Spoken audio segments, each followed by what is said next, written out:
ഇത് നമ്മുടെ കുഞ്ഞാറ്റയുടെ ബർത്ത്ഡേക്ക് മേടിച്ച സേമിയ ആയിരുന്നു കേട്ടോ.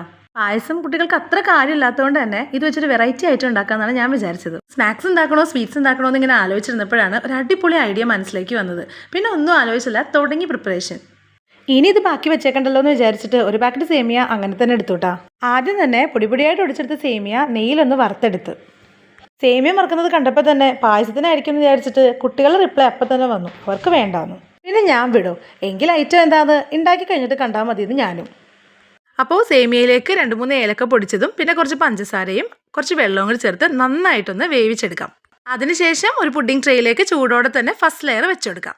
പാലെടുക്കുന്നത് കണ്ടപ്പോൾ തന്നെ കുഞ്ഞാറ്റ ഉറപ്പിച്ചു ഇത് പായസത്തിൻ്റെ തന്നെയാണെന്ന്. എന്നാൽ പിന്നെ അവളുടെ വിശ്വാസം തെറ്റിക്കേണ്ടെന്ന് ഞാനും.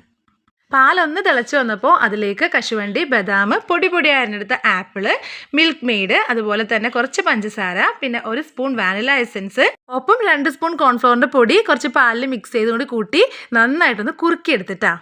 എന്നിട്ട് ഒരു 2-3 ബ്രെഡ് സൈഡൊക്കെ കളഞ്ഞ് ഇതുപോലെ ഒന്ന് കഷ്ണങ്ങളാക്കി മുറിച്ചെടുക്കണം. എന്നിട്ട് നേരത്തെ വെച്ച സേമിയത്തിൻ്റെ മുകളിലേക്ക് ബ്രെഡ് നിരത്തി വെച്ചതിന് ശേഷം പാലിൻ്റെ മിക്സ് ഒഴിച്ച് ഇതുപോലെ തട്ടിയെടുക്കണം കേട്ടോ. അതിൻ്റെ മുകളിലേക്ക് ലാസ്റ്റ് ലെയർ ആയിട്ട് ബാക്കിയുള്ള സേമിയോടി വെച്ചെടുത്ത് 2 മണിക്കൂറെങ്കിലും ഫ്രിഡ്ജിൽ വെച്ച് തണുപ്പിച്ചെടുക്കാം.